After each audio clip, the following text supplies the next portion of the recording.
गिरीश नरेश परेश महेश विलेशय भूषण भो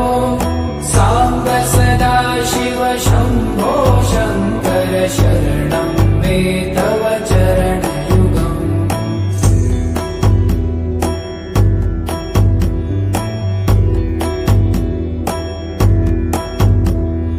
भूमया दिव्य सुमङ्गल विग्रहया लिङ्गित वामाङ्ग विभो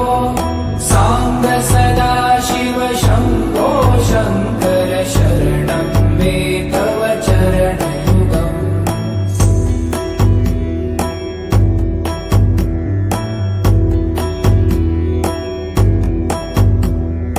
दूरीकुरु मामज्ञमनाथं दूरीकुरु मे दुरितं भो साम्ब सदा शिव शम्भो शङ्कर शरणं मे तव चरणयुगम्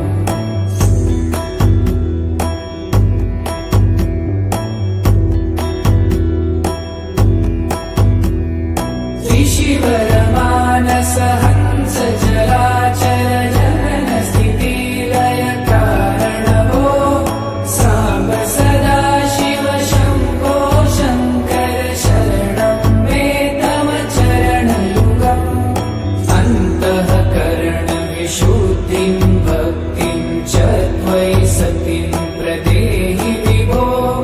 साम्ब सदा शिव शम्भो शङ्कर शरणं मे तव चरणयुगम्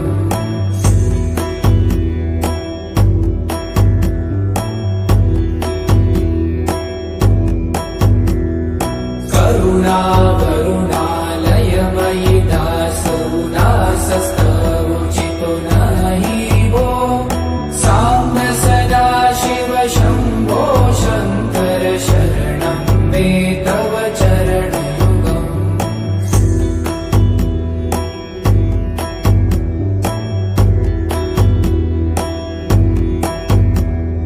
जय कैलासनिवास प्रमाथ गणाधीश भूसुरार्चित भो साम्ब सदा शिव शम्भो शङ्कर शरणं मे तव चरणयुगम् जुनतक झङ्किडु जुनत कीटक शब्दय नटसि महानट भो साम्ब सदा शिव शम्भो शङ्कर शरणं मे तव चरणयुगम्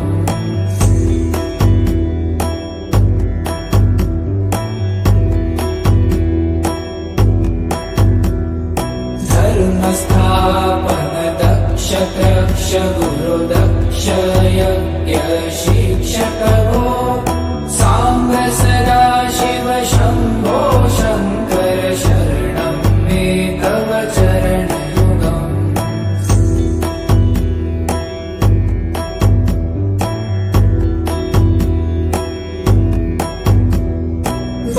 बलमारोग्यं चायुस्त्वगुणरुचितं चिरं प्रदेहि विभो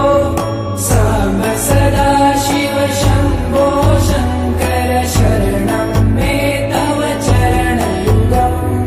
शर्वदेव सर्वोत्तम सर्वद दुर्वृत्त गर्वहरण विभो साम्ब सदा शिव शम्भो शङ्कर शरणं मे तव चरणयुगम्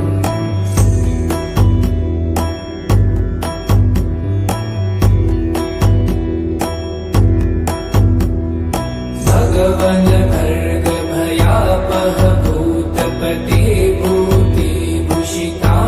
विभो साम्ब सदा शिव शम्भो शङ्कर शरणं मे तव चरणयुगम्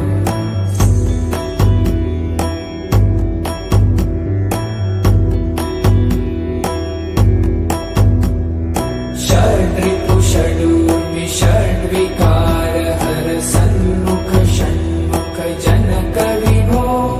साम्ब सदा शिव शम्भो शङ्कर शरणं मे तव चरणयुगम्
गुरुदक्ष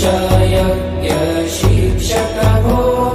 सांब सदाशिव शम्भो शङ्कर शरणं मे तव चरणयुगम्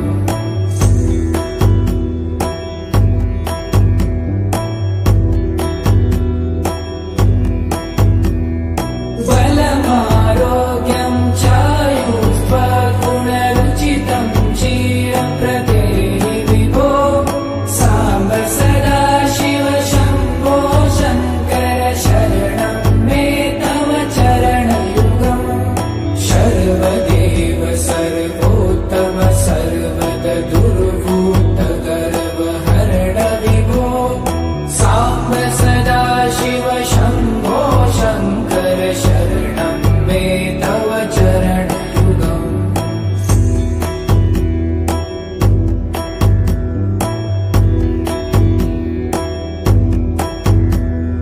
भगवन् भर्ग भयापह भूतपते भूतिभूषिताङ्ग विभो सांब सदाशिव शम्भो शङ्कर शरणं मे तव चरणयुगम्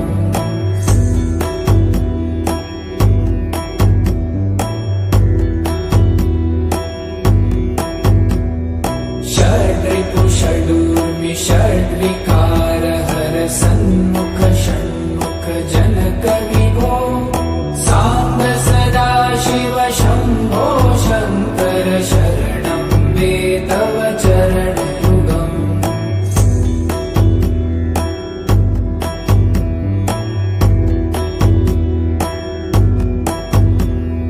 सत्यं ज्ञानमनन्तं ब्रह्मे ते लक्षणलक्षितभो सांब सदाशिव शम्भो शङ्कर शरणं मे तव चरणयुगम् हा हा हो हो मुखसुरगायक गीतापदान पद्य विभो सांब सदाशिव शम्भो शङ्कर शरणं मे तव चरणयुगम्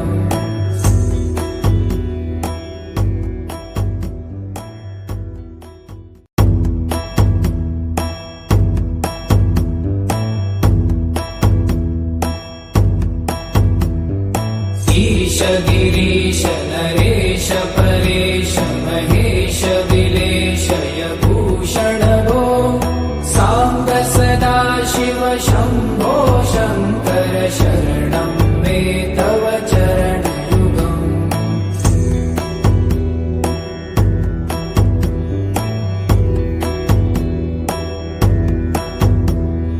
भूमया दिव्य सुमङ्गल विग्रहयालिङ्गित वामाङ्ग विभो सांब सदाशिव शम्भो शङ्कर शरणं मे तव चरणयुगम्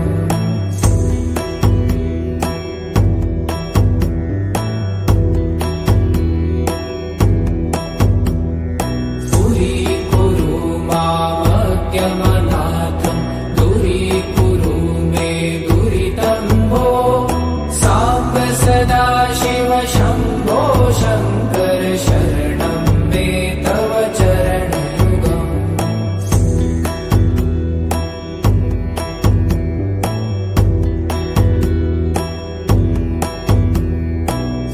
ऋषिवरमानस हंस चराचर जनन स्थिति लय कारण भो सांब सदाशिव शम्भो शङ्कर शरणं मे तव चरणयुगम् अन्तःकरण विशुद्धिं भक्तिं च त्वयि सतिं प्रदेहि विभो सांब सदाशिव शम्भो शङ्कर शरणं मे तव चरणयुगम्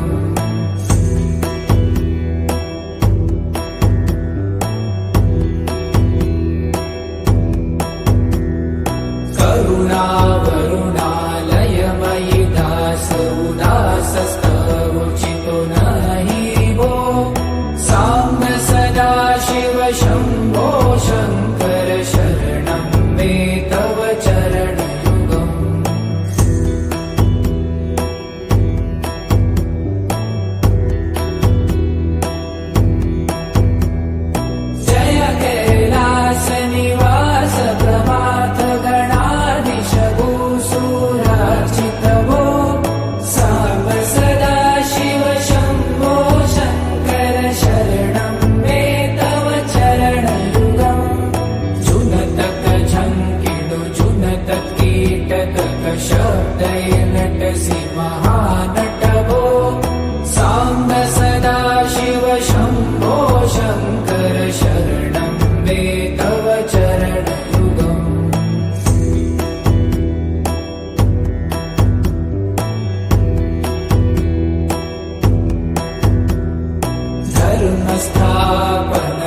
नक्षत्रक्ष गुरुदक्ष यज्ञ शिक्षक भो साम्ब सदा